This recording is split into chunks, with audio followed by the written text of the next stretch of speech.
Think your Vivo Y12 is completely dead because the power button won't respond? Before you spend money on a new phone, this simple repair might bring it back to life.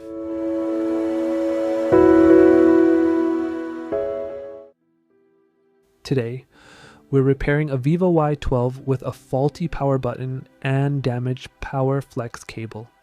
When the power button or flex cable fails, the phone may not turn on, restart properly, or respond when you try to wake the screen. To fix the issue, the phone is carefully opened and the damaged power button flex cable is removed from the device. A brand new power flex cable and power button assembly are then installed to restore normal functionality. After reconnecting all components and reassembling the phone, it's time for the final test. The power button is pressed and the Vivo Y12 powers on successfully. The button now responds smoothly and the phone functions normally again. This repair is a cost-effective solution that can save a device that many people would mistakenly consider beyond repair.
If you found this repair satisfying or helpful, don't forget to like, subscribe, and turn on notifications for more smartphone repair videos. Thanks for watching, and see you in the next repair.